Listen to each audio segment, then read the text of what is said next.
The helpfulness of reading Genesis as an ancient hymn begins to come into focus when we compare biblical texts to other ancient religious texts.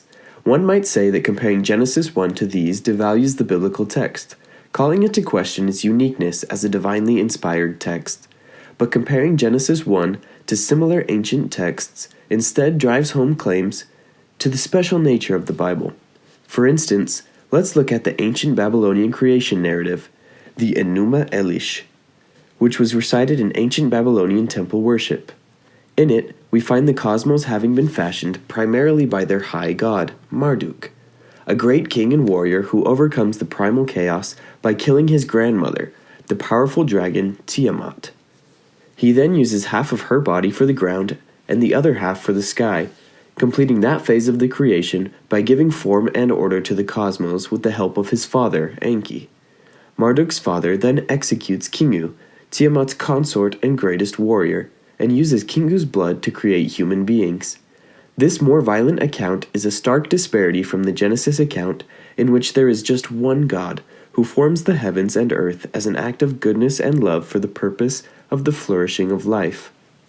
In contrast to the Babylonian account, in which humanity is born from violence and murder, we also find in Genesis that the first humans are formed in the image and likeness of a good and loving God.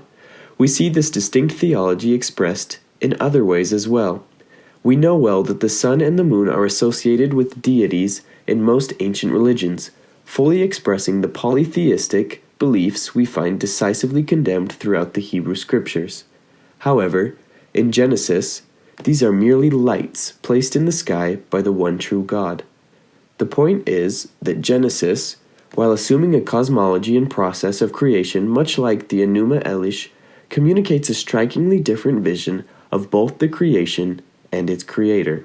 If one simply applies the principle of divine condescension to Genesis 1, then the obvious conclusion is that it perfectly reveals universal truths about God, creation, and human nature within a worldview and cosmology that ancient Israelites and their neighboring cultures would understand.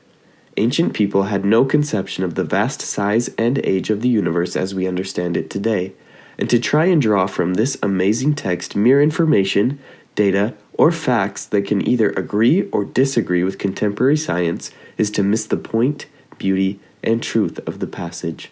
Modern expectations imposed upon an ancient text deter its readers from encountering its true meaning and purpose as divine revelation.